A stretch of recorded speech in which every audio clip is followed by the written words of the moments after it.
You're listening to another episode of Mr. Allard's Neighborhood. This is the place where we're entitled to Brad's opinion. And now for your host, Brad Allard. Somehow I'm getting a feeling of deja vu, aren't you, Taylor? Uh, Just a little bit. just a wee What bit. I can't describe what happened. Why don't you tell our vast listening audience what happened this morning? Because it's technical stuff, and therefore I'm done. So we use a platform called Restream, Yeah, and the entire thing crashed. And so I got on yeah. with tech support, and they're like, sorry. Sorry about that, bro. I'm like, well, you got to fix it? Like, Yeah. our developers are working on it. I was like, well, you let me know when Oh, that happens, and I'm not going to use you in the meantime. so we're using the old school Zoom, but that's fine. It says here Ben Nichols says he's lost sound. Is there any sound issues on your end, Taylor? Uh, Not that I know of. Well, I could hear you. It's I don't know. There's a lot of issues with technology. Technology. Ever since I bought my first Texas Instrument TI-80 calculator, we've had a very love-hate relationship. We love to hate each other.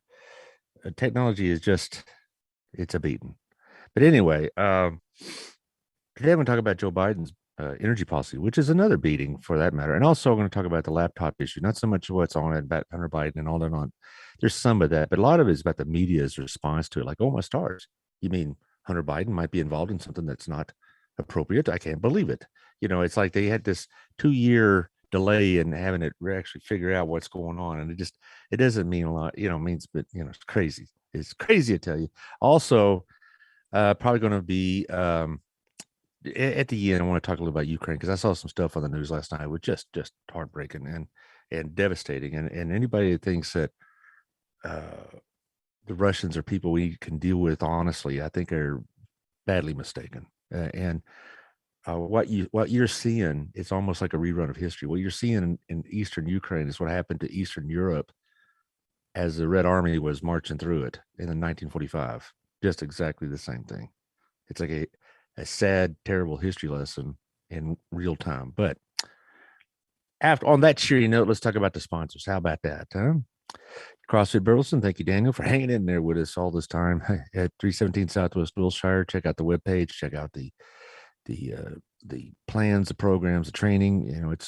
It's not just go there and fling some iron around. They got programs and trainers to help you achieve your goals. So CrossFit Burleson, 317 Southwest Wilshire. Shandy can help you achieve your goals too. If your goal is to move in this area, and you better talk to somebody like Shandy. Certainly, Shandy's the first person I would go to because she knows what she's talking about. She comes on the show about once a quarter, and she has the data, she has the backing, and she knows what she's talking about. So if you want to move to this area, talk to her.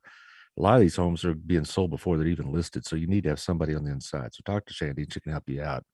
Also, Rex. I was texting with Rex this morning. Egan took a beating last night. Did you get hit with all that hailstorm business last night, Taylor? It definitely hailed a lot, but Yeah. thankfully the tornado missed me.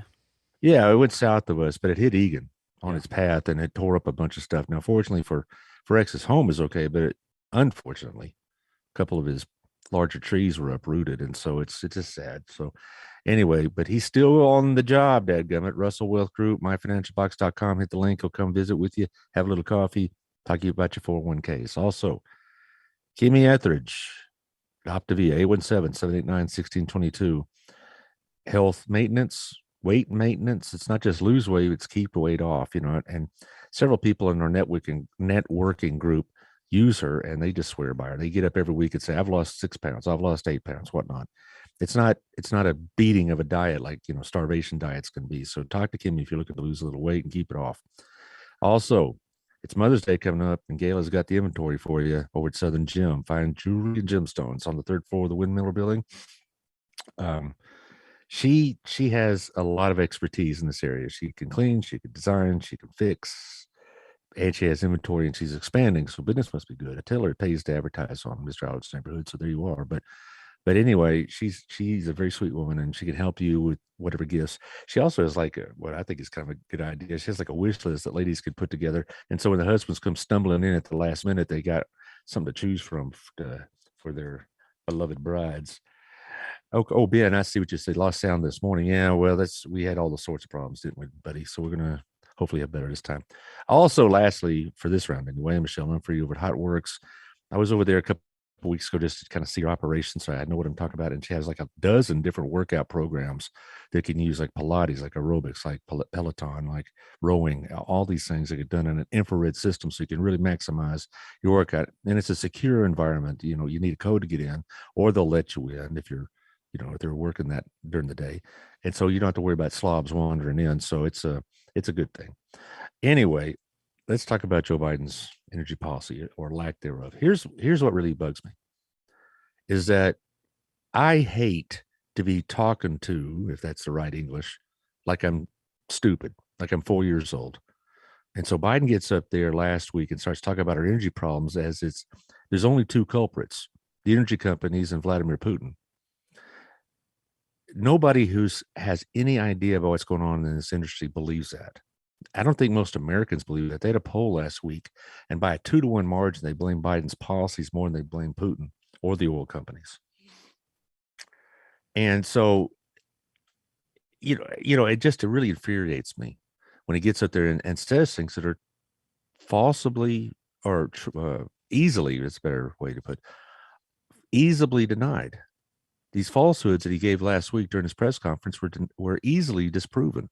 One of those falsehoods is the idea that the oil companies are basically just not doing what they're supposed to be doing, which is drilling for oil. It's their fault. And then he starts talking about releasing the Strategic Petroleum Reserve.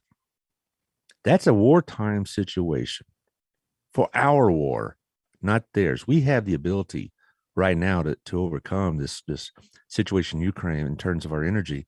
But the truth of the matter is, by releasing the Strategic Petroleum Reserve, he shows how desperate he is. And he also shows the hypocrisy of his commitment to the green movement. And I'm going to get to that in a minute, but maybe after we show the clip. Now, Taylor, we could show the clip, right? Yes, that wasn't sir. the cause. It wasn't the cause of the meltdown, Nope. was it? Not that I Okay, know of. let's show that first clip then. Right now, oil and gas industry is sitting on nearly 9,000 unused but approved permits for production on federal lands, or more than 1 million unused acres they have a right to pump on. Families can't afford let companies sit on their hands.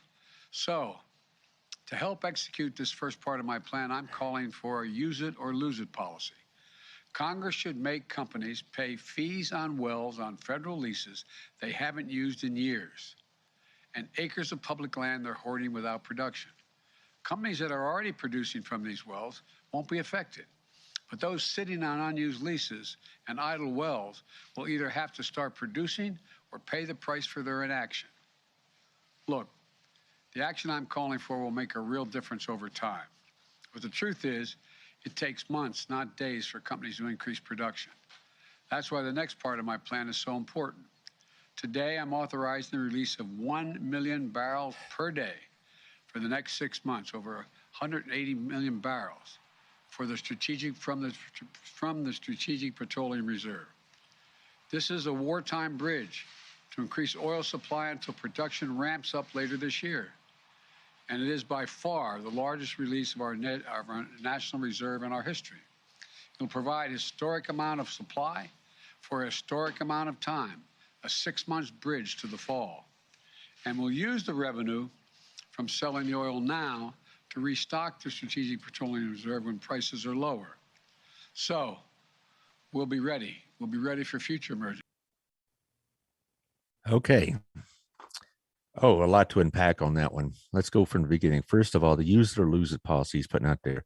Yes, there are over 9,000 unused or permits not being used right now. Why?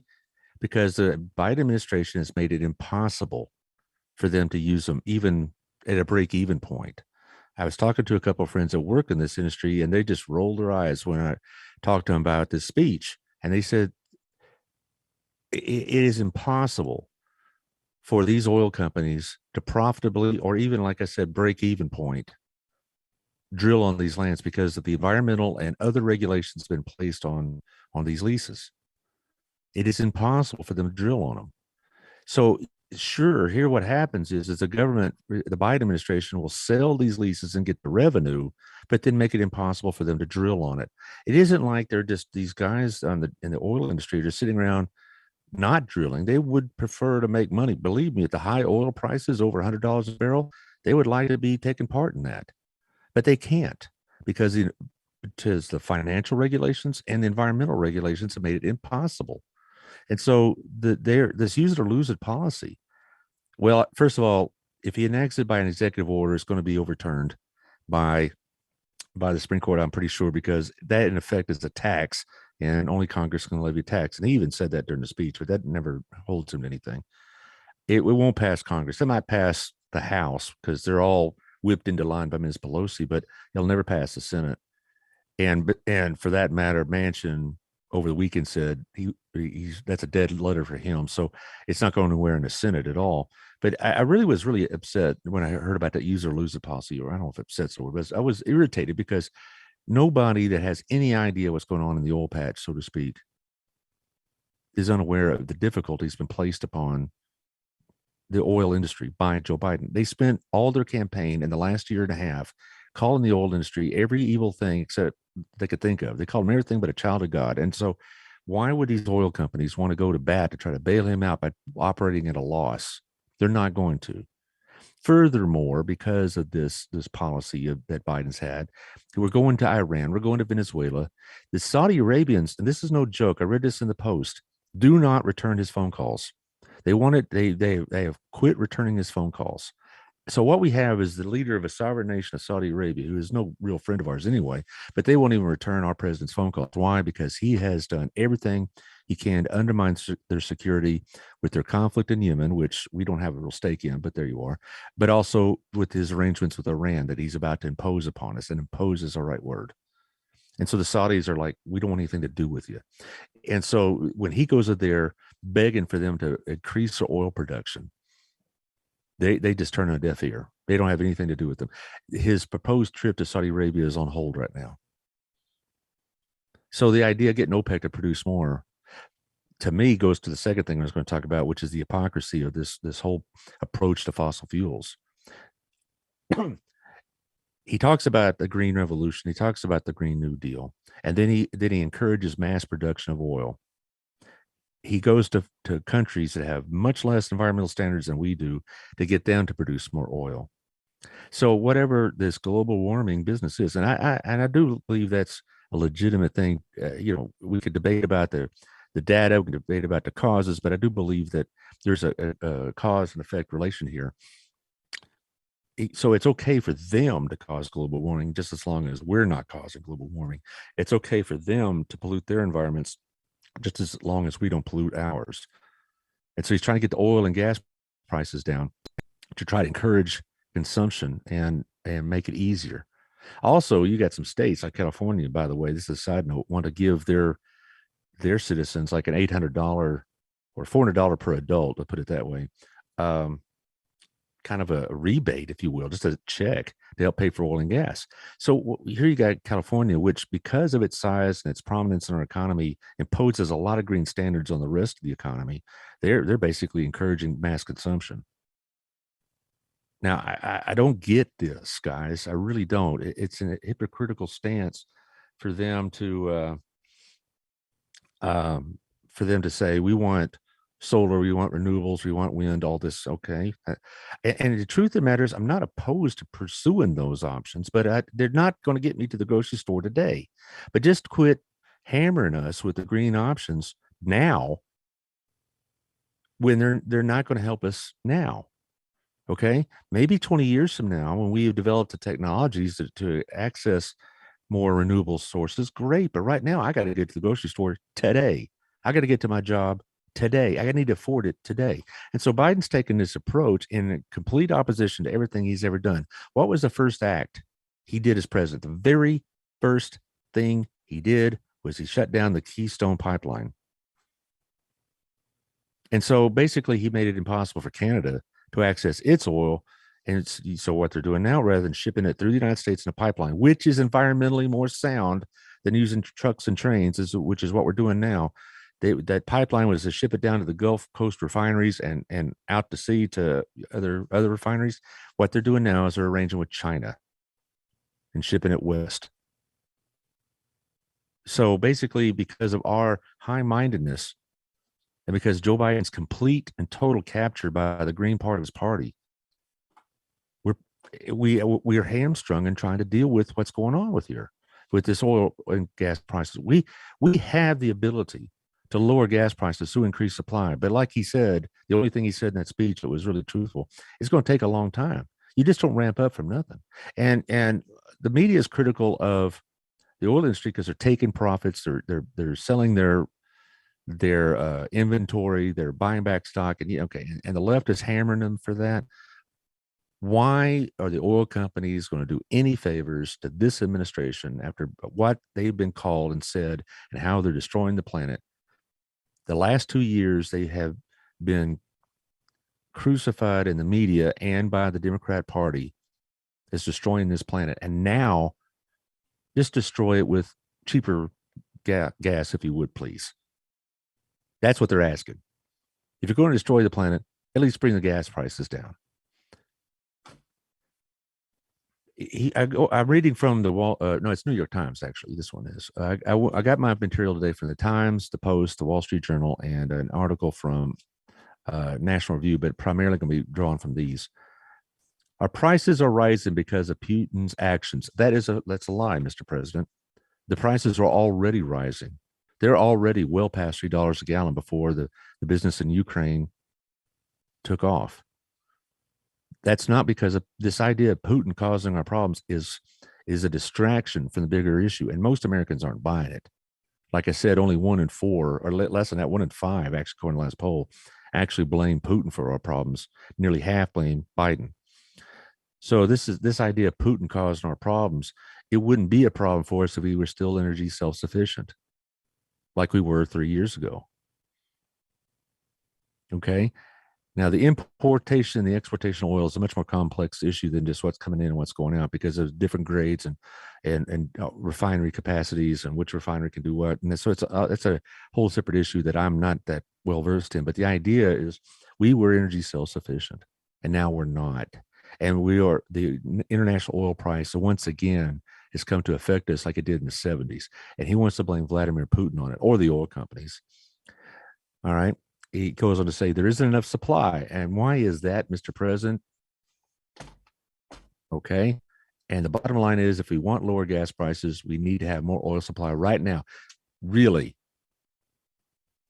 Well, you made that impossible. Here's another thing, by the way. I just kind of side note. It isn't just the EPA, it's the financial system that's been encouraged to shut down the oil and gas industry. Last month, Mr. Biden had a nominee to the Federal Reserve rejected to the Board of Governors. There's a nominee to the Board of Governors. There's 3 openings right now, and one has already been rejected because she got her education, no joke, in the former Soviet Union. I'm not kidding. That's not a joke. The other one was turned down. Manchin gave the deciding vote because she had said that her goal as a Board of Governor member of the board was to basically make it impossible for oil and gas industries to get the kind of financing they need to explore drilling and expand drilling, et cetera. The federal bank regulators right now are pressuring the major banks of our system to deny or restrict financial assistance to oil and gas companies, loans, and lines of credit, and whatever else they have, whatever arrangements they have. The Federal Reserve right now isn't doing that, but the nominees that Biden has put towards it all have said they want to use the Federal Reserve as an instrument of social justice, not as an instrument of maintaining bank regulations and bank solidarity, bank solidity, whatever word you want to use. They want to use it as a means of social justice. And one of them is they're going to use the banking system to basically strangle the financial condition of the oil and gas companies. Now, why would the oil and gas companies now say, you bet, Mr. President, salute, and go on and do about their business when they have such animosity directed towards them? Here's some responses from them in the Times article. You talk about the reserve strategic oil say it again, boy, he had a hard time saying it. I do too. Strategic Petroleum Reserve.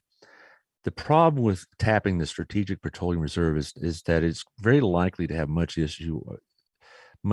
impact. And they said anywhere from 10 to 35 cents a gallon eventually. Okay.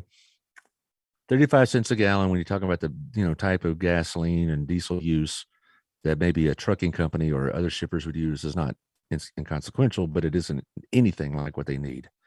Second of all, what you're going to do is just have the short-term thing, which is for a political gain. Just don't kid ourselves. It's strictly for the November elections, but it's not going to do anything. And once that is done, you're going to have to replace it.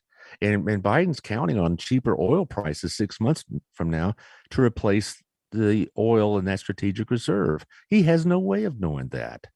Right now, 39% will be, by the time this is over, 39% of our strategic oil reserves will be distributed amongst the economy.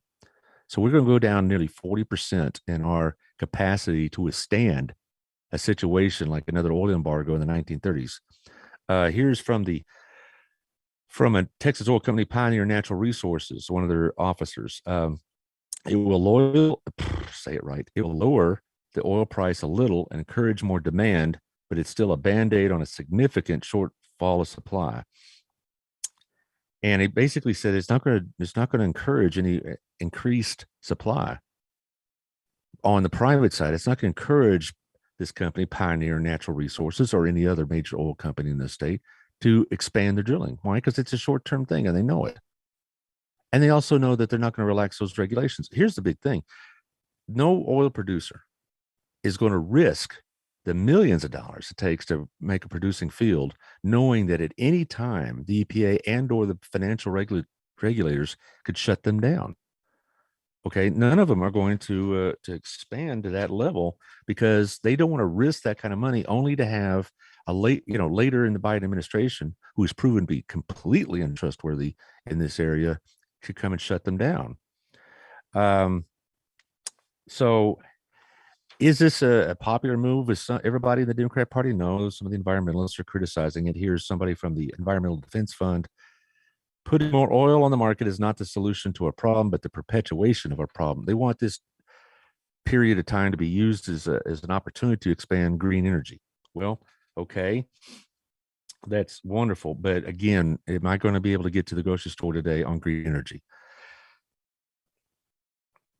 I really am not trying to come across as somebody who thinks that wind, solar, whatever else is totally farcical. I really don't. Because it's not something I think it's going to use today, but it may be in the future, and it's worth looking into. It's worth expanding on. It's worth investing in, or creating new technologies. I'm all for it, but it didn't help our problem today, and we don't need the Democrat Party or Joe Biden slamming the oil companies and then trying to blame everybody else for their problems. And what really has always angered me about this kind of attitude, if you will, is that who is hurt the most by this? The Democrat Party for decades portrayed itself as the party of the farmers and the working class. And these are exactly the people that hurt most by these high energy prices. The Democrat Party no longer represents the farmers and the working class. No matter what dialogue they throw out there, or what sand in your eyes they fling, they do not in any way represent the working class and the farmers, and they know it. That's why the rural areas in the country are deep red, and that's why a lot of working class Black and Latinos are moving away from the Democrat Party. These people don't have the option of Zoom like I got here. These people don't have the option of online classes like I can teach here. These people don't have the option of, well, we're just going to work from home. They have to get in their vehicles and drive to their jobs, sometimes some pretty good distances. The farmers can operate their farms remotely. And so the Democrat Party has betrayed its working class and farmer roots by its pursuit of policies that have hurt them the most. I sit in my class at Hill College, and most of the people in my class at Hill College are middle income or maybe even less, because they're there on scholarships and grants, etc. And we talk about these things, and the high price of food and the high price of gas, high price of just the basics are hammering them. And for Joe Biden to say it's because of oil companies and Vladimir Putin, he's throwing dust in your eyes. The Wall Street Journal basically says that in their editorial.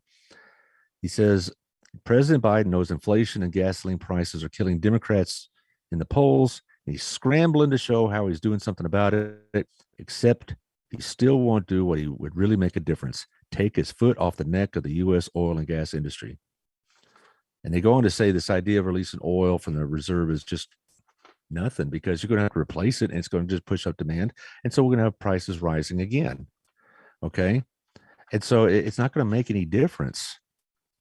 You know, a 20-cent drop in gas, and they're going to be dancing around. And Jen Psaki will talk about what a genius that Biden is. But the truth of the matter is, it's not going to make any difference. And the idea also, to finish this off, that the oil companies are willfully doing this. I think the Wall Street Journal addressed this. I'm quoting from them. Producers aren't hoarding land. Many are waiting for government permits for pipelines and rights of way. I want to stop right there. I was talking to my oil and gas friends. They said it isn't the drilling, it's the transportation. They can't, even if they went and drilled today and found a big strike, they can't, have no way of getting that oil to market because of the restrictions on pipelines and other restrictions on transporting that oil. So the idea right now that the oil companies just say, well, we got all this oil, but we're not going to drill. The truth of the matter is they can't transport it because of, again, not just Keystone, but there's been denial of pipelines all over this country. And so therefore you have a real problem trying to transport that oil. My friend, who will remain anonymous, who works in the oil industry, said, if they had the ability to transport oil, we could probably bring the prices down noticeably in about a month, but they have no way of doing it. And you're not going to build a pipeline in a month. So there you are. And so anyway, back to this. Some can't find equipment and workers, yet the administration vilifies U.S. producers as enemies of the state for making extraordinary profits without making additional investment to help with supply, even as financial regulators tell banks not to lend for fossil fuels. All I could say is, this is one of the things I really hate most about politics, is that they think we're stupid and we don't know what's going on. Second of all, that they think that if they blame somebody else, they won't get blamed themselves, and we're going to buy this. And some will buy it. I mean, you know, there are some people that'll go, you know, will exonerate Biden for anything, but most don't. That's why the polls are so bad. And so so you have a problem that it's being caused by our administration, that it's impacting you directly. And some of the smarter Democrats know that. Those that are in districts that aren't deep blue and tied so tightly to the green agenda that they can't even wiggle. So just kind of finish this part of it up. All I can say is that this problem is not going away. If the strategic oil or strategic petroleum reserve lowers our gas prices 20 cents, fine, it's $3.40 instead of $3.60. But it's not going to make a lot of difference for the working class. It's not going to make any difference for the farmers. It's going to hammer them. And I would ask my Democrat listeners, what would their response be? The people that supposedly that this party is supposed to represent are being kicked to the curb in favor of other agendas. And I'll leave it at that for this point. Let's talk about the second round, and then we're going to talk about laptops.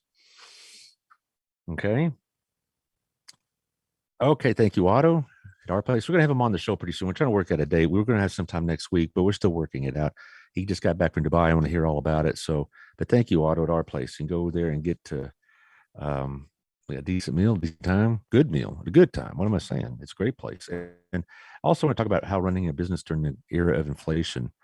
It's going to be interesting because Otto is not that political. I know that some people might not believe that, but he really is pretty moderate in his politics. And we talk about these things, and it gives me something to think about when we visit over at our place. And so he's a thoughtful man. So it's a good conversation. But our place, go over there and get yourself a chicken fried steak. That's really good. They use the good stuff too, not the ground beef from, roadkill. They use the good stuff, the Wagyu beef. All right, back to other stuff. Thank you to Wild Cigar. They just had their grand opening last week. I'd have Chris back on the show again because he also has thoughts on these kind of matters that aren't exactly mine, which is great. I appreciate the fact that he sponsors this type of show because he has his own thoughts about these things. And so it'd be a good time to visit again. But Wild Cigar and Culture is a great place for these kind of conversations. And get you a cigar, get you a drink, have a conversation. You can hear yourself think. That's always a good thing. Also, Antonio, we're going to have Antonio on Saturday. We're not going to have a Thursday show so we can accommodate Antonio. He's got a tremendous story. If you don't know his story, he was brought here as an infant or as a very small child, not through the legal process. I'll put it that way. We're going to talk about his story. We're talking about what he's done in this country, what this country offers. And also, we're going to talk about the issues at the border because he has some thoughts about that too. It'll be a very interesting show. It's going to be 10 o'clock on Saturday morning.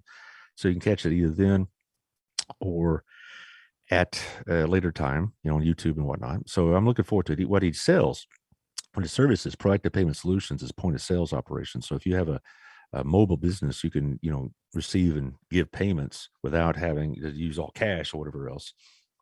And so that you got that. And he can tell you the best rates, the best programs for what you want. And it's really, really great. So I look forward to that. And we'll talk about his business as well. Also, Tiffany. We're going to have Tiffany on next Tuesday. The Local Life magazine should be out by now.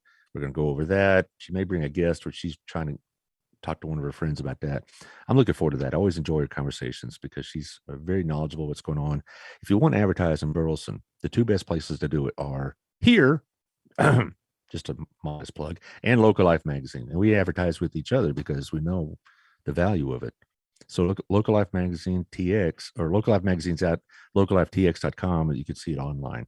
Also, Taylor, you throw up the Meat Meisters again. I told Brian would do this rest of the week. Anyway, there it is, the Meat Meisters. We had Brian Roberts on yesterday, and it's on Spotify and YouTube right now, our conversation. So please access it. But anyway, it was a great show about his charitable contributions, and they're having their fundraiser. They do a lot of stuff for other people's fundraisers, doing their fundraiser. For $45, you can get yourself an 8 to 10 pound smoked spiral ham. There's 2 pickup locations, one in Cleburne at the Children's Advocacy Center, say it right. The other one is at the I got to read it in small print. Joshua, that's the Joshua Nutrition Center at Saturday morning. Check out the brochure on their page. I've had it on my page.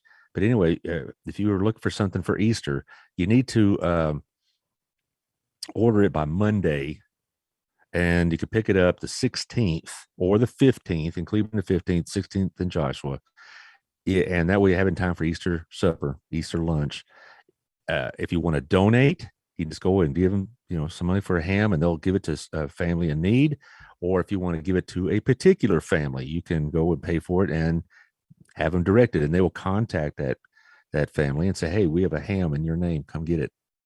So it's a great thing. I really enjoyed that show yesterday. I was touched by their service to this community. And if you have a nonprofit event, I definitely give them a call. Also, Farmers Market Saturday, second round. It was great from what I hear. I had unavoidable conflicts of schedule Saturday, but I heard it was really, really great. And it has all these things. It's expanded. So if you're interested in participating in that, contact Chaz Forster over at the Farmers Market every Saturday, 8 to 1. Let's talk about laptops and Hunter Biden. Here's the thing about Hunter Biden. Nobody has an ounce of wit is not unaware what kind of person Hunter Biden is. He's a scam artist. He's a scumbag. All right. He has had numerous run-ins with federal authorities and local authorities. He has a very, very checkered past. But the main 2 things that he's been accused of now is, one is he acted as a foreign agent for the Chinese government without declaring himself one. Second one is that he didn't pay taxes on the millions of dollars he made as that foreign agent for Chinese companies and Chinese government.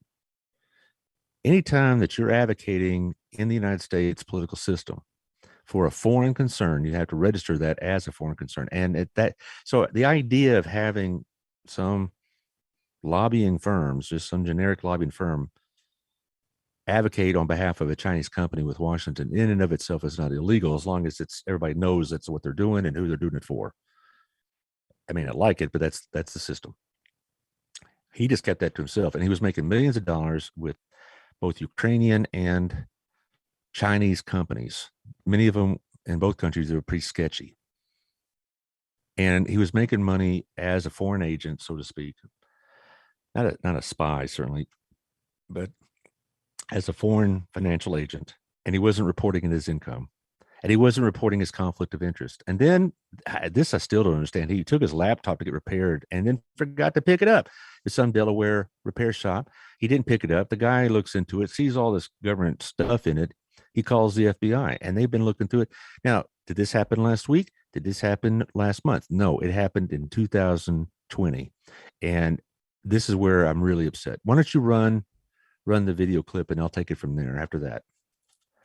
People familiar with the federal investigation of Hunter Biden, which he himself disclosed a year and a half ago, say it's broader now than he at first described it, with a growing number of witnesses called before a grand jury. It began as an examination of whether he paid all the taxes he should have on income from his work for foreign companies, including Burisma Holdings, a Ukrainian energy company. This email from a former business partner, for example, found on a laptop computer Biden used, said he failed to disclose $400,000 that he was paid by the Ukrainian company. That laptop, which he took to a Delaware shop to get repaired but never reclaimed, was seized by the FBI, but not before Trump lawyer Rudy Giuliani got a copy of its hard drive, which he shared with congressional Republicans. Documents they've made public show that accounts linked to Biden also received nearly $4 million in consulting contracts from a Chinese energy company, according to an analysis by the Washington Post. But during the campaign, then candidate Biden denied there was a China connection. My son has not made money in terms of this thing about, what are you talking about, China. Senate Republicans say the documents also show Hunter Biden signed an agreement to represent an official of that company, Patrick Ho, for $1 million. Ho was later convicted in a U.S. court of trying to bribe government officials in Africa. The Republicans say that shows Hunter Biden had close ties to the Chinese government. Hunter Biden was financially connected to CEFC, a company that was an arm of the communist Chinese regime. Now, according to people familiar with the investigation, it has broadened out to look at whether he violated federal lobbying disclosure laws. The investigation is being run by the U.S. Attorney in Delaware, a holdover from the Trump administration, and officials say it's a long way from over. Okay, you know when all this happened? It wasn't last month. It wasn't last week. It was in 2018, 2019, and 20. This has been going on for 3 years. Why are we hearing about it now? That's what I found to be amusing, because the Washington Post Sunday had an editorial saying, "My stars, why didn't we not know?" The New York Post reported this during the election, and what happened to them? They got booted off Twitter. They got booted off Facebook. Facebook did not allow any of these reporting to go on, and Twitter suspended their account on, I'm talking about the New York Post, because they didn't think that was factual enough or whatever else. And so, the idea that Joe Biden didn't know his son was involved in this is ludicrous. There's numerous examples of Hunter Biden going on trips with Vice President Biden and then President Biden or Senator Biden to China. What was he going to there, to see the Great Wall, the pandas? No, he's going there for business. And does Joe Biden know all the extent of this? I don't know. But the idea, like he said in that debate, which he forgot what he was talking about, said, my son never made money from, what were we talking about, China? Is he that obtuse, or is he lying? It's one or the other. No one really can believe he's that blinkered to think that his son was not making money.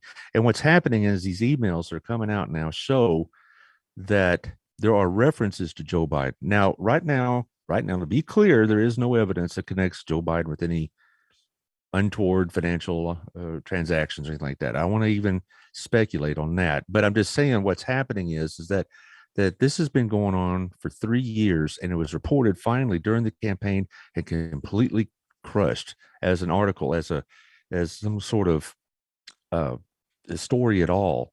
And when the Republicans tried to bring it up, they got basically kicked out of the room. Now, Trump tried to bring it up in the campaign, but he screwed it up because he was so hostile and so juvenile in those debates that whatever point he was trying to make was more than drowned out by his behavior. Had he been a bit more rational in his approach and been more specific in his accusations, who knows? But because he was so juvenile is the word I would use, no one paid attention to what it was. Now, it really struck me as odd. So here's the Washington Post. I'm looking for the article right now. Here it is from Sunday. Okay, I'm going to read this. It says, why is confirmation of a story that first surfaced in the fall of 2020 emerging only now? Look in the mirror, Washington Post. Why is it only emerging now? It was reported during the campaign. And now, the last week, you have New York Times and the Washington Post stumbling across this like a body in the dark. And now they're saying whatever. Yeah, oh yeah. How do we not know? But the New York Post published its blockbuster exclusive on the contents of a laptop said to have been abandoned by a Delaware repair shop by Hunter Biden. At a Delaware repair shop by Hunter Biden, mainstream media organizations balked at running with the same narrative. No, they didn't. Well, you did. Washington Post, New York Times did, ABC News did, CBS News did. Other outlets were putting it out there, and they were getting called just basically, looking for dirt on Biden, et cetera, et cetera. So New York Post, Fox News, all these others got kicked. The only major network to actually even touch this was NBC, and they kicked it pretty soon to the curb as well. Okay, because they were the only ones that even briefly reported it. CBS and ABC didn't even mention it. NBC mentioned, so well, this is going on, and that was it. And now we're having stories. But anyway, all right. So social media. Oh, but there, back to where I'm at. Social media sites displayed even greater caution. Yes, because they were in part of this. Twitter blocked the story altogether, pointing to a policy against hacked materials, and suspended the New York Post accounts for sharing it. Facebook downranked the story in the algorithms that govern users' news feeds for fear it was based on misinformation. Now the Washington Post and the New York Times have vouched for many of the relevant communications. So now they're on board. Let's be very clear. I don't know where this is going to turn out, and it's not going to be resolved tomorrow, but there will be an indictment. Right now, Hunter Biden is being investigated by a grand jury in D.C. And the 2-3 articles I read on this about what is the likelihood of the outcome is that he's probably going to be indicted for tax evasion, for failure to register as a foreign agent. Where this leads to, I don't know. Will it lead to Joe Biden? I kind of doubt it. Because so far, I want to be clear, so far, there is no evidence that points that Joe Biden participated or approved or made this possible. And that evidence may not exist. We don't want to, I'm not getting into all this conspiracy business, but the point is that Hunter Biden will probably be indicted. I don't know when. Grand juries take a long time, particularly in these kind of cases, but it will be before the election. Will it impact the election? It has to. It will have to. What really bothers me is that for the entirety of the Trump administration, they talked about the media being against them. And part of me would say, Trump, you're just raising Cain. You're just being thin-skinned. You're just being difficult. But then these things come up and they verify enough of what he's saying to make some of it true. Not everything Trump said about the media was false. And believe me, I don't like saying that. I'm not a big fan of Mr. Trump. I think people who listen to the show should know that. I'm not a big fan of Mr. Trump. I think a lot of things could have been better if he had acted differently. But boy, does he have a case that the media falsely framed him for Russia, and that the media falsely or inappropriately downplayed stories that could have hurt his opponents in the elections. He's got a case, and so my concern is in the next election, this is going to be a major issue, and he's going to have all the ammunition he needs to make his case that the mass media and Facebook and Twitter combined to prevent him from being reelected. You may buy that, you may not buy that, but that's going to be the story, and it's these kind of cases that give substance to that, and that's what bothers me. The media has always been a problem. I mean, even when I was a kid, people used to bellyache about the liberal media and how they were after Nixon or after Reagan and all this other, but not like this. To basically not report a story of this substance and this importance And then finally, when it comes to light, they say, "My stars, how did we not know about this?" It's ludicrous. And there's going to be more to come about this, I'm sure. Also, one last thing, Ukraine. I saw this in the news last night. It just broke my heart. That what you saw in those news stories, I didn't even want to show them on the podcast. What you saw in those stories, bodies lying in the streets, mass graves, executions. This is what the Russians did in 1945 when they were plowing through Eastern Europe, and what they did to the Poles, the Czechs, the Germans. What they did to these Germans in East Germany it's not fit for a family show. Drunk on vodka and raping, and I read a section of material on it one time, and I was just horrified. And what you saw last night was a replay of that. This isn't just something that Vladimir Putin instilled in his military. This is the Russian way and have been for centuries. Okay. What you see happening in Ukraine is the Russian way. And you could say, well, that's kind of racist, or that's kind of, ethnophobic, or whatever you're going to call it. Okay. I stand accused. I stand convicted. The Russian, I could point out the history over and over and over again, whatever name they call themselves, Russians or Soviets.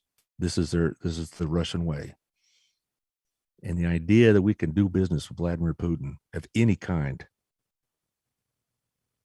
if we do so, we share in that to some degree. And so we need to do even more. When they say we're going to place more sanctions on Vladimir Putin, my first response is, what are you waiting for? Why didn't they have these sanctions on before? He's not going to change his behavior. It's not like, well, if he applied these sanctions, he'll be afraid and we won't have to apply these other ones and he'll back off. He's not going to back off. He's not going to back off. And so Russia needs to be removed from the UN Security Council as a permanent member. Russia needs to be treated as the pariah state that it is. We can't do business of any kind with the Russians, not as long as Vladimir Putin is there. Now, when Joe Biden comes out and says, "My God, man can't remain in power," I had mixed opinions about that, because the fact is, I understand the impulse where he came from. Now, it was an unwise thing to say, because as the president of the United States, you're not really able just to vent your spleen and express your anger and whatnot. You have to have more restraint. But I know where it came from. Is it right? Essentially, it is. Now, we can't be involved in regime change. We can't involved in going over there and taking over their country and all this other business. We can't go over there and toppling their government, because even if we could, it'd be disastrous. But we can't. Russia is not Afghanistan. It's going to have to be some internal thing that happens, and God make it so. Because what happened in eastern Ukraine is genocide in every sense of the word. And God condemned them for that. God condemned the Russian army and the Russian leadership for not only just allowing it, but mandating it, for making it happen. Hopefully next time we speak on the subject, we'll have better news.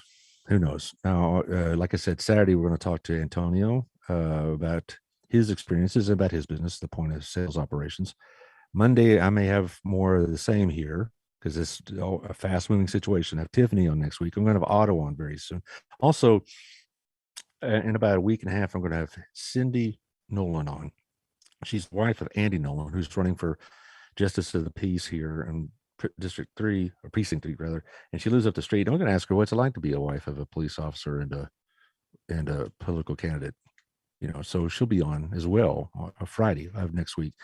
So we look forward to that. Taylor, did we get all the way through this without getting shut down? Yes, sir. Rock and roll. All right. Rock and roll.